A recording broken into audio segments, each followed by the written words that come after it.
అయోధ్యలో అంగరంగ వైభవంగా శ్రీరాముని ప్రాణప్రతిష్ఠా మహోత్సవం జరిగింది. భారతదేశంలో యావత్ ప్రజానీకం ఈ వేడుక కోసం 1000 కళ్లతో కొన్ని దశాబ్దాలుగా ఎదురుచూస్తున్నారు. జనవరి 22న ప్రధాని మోదీ చేతుల మీదుగా అంగరంగ వైభవంగా రామ్లల్లా ప్రతిష్టాపన కార్యక్రమం జరిగింది. ఈ మందిర నిర్మాణం కోసం ప్రజలే ముందుకొచ్చి స్వచ్ఛందంగా విరాళాలు అందజేశారు. ప్రజల నుండి సేకరించిన డబ్బుతో ఈ నిర్మాణం జరిగింది.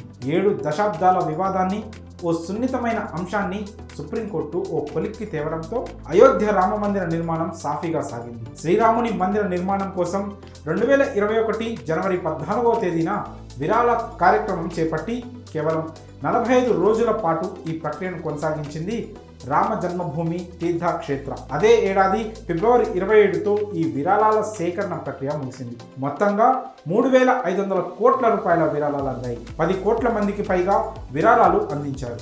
వీరిలో ఏ రాష్ట్రం నుంచి ఎంత విరాళాలు అందాయో అనే లెక్కలను ఇప్పుడు చూస్తే ఈశాన్య రాష్ట్రాలైన మణిపూర్ నుంచి 20 కోట్లు, మేఘాలయ నుంచి 8.5 కోట్లు వచ్చాయి.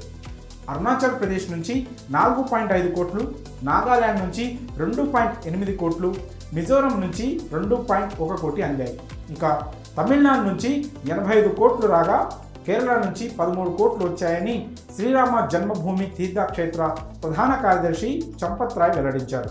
మాజీ రాష్ట్రపతి రామ్నాథ్ కోవింద్ 5,100,000 రూపాయలు అందించారు. అలాగే ఆయా రాష్ట్రాల ముఖ్యమంత్రులు, గవర్నర్లు కూడా తమకు తోచినంత నగదును విరాళంగా అందించారు. అయితే వ్యక్తిగతంగా చూస్తే గుజరాత్కు చెందిన ఆధ్యాత్మిక నేత మొరారి బాపు 13.5 కోట్ల రూపాయలను అందజేశారు. అంతేకాదు బ్రిటన్, కెనడా దేశాల నుంచి కూడా విరాళాలు వచ్చాయి. 8 కోట్లు వసూలయ్యాయి.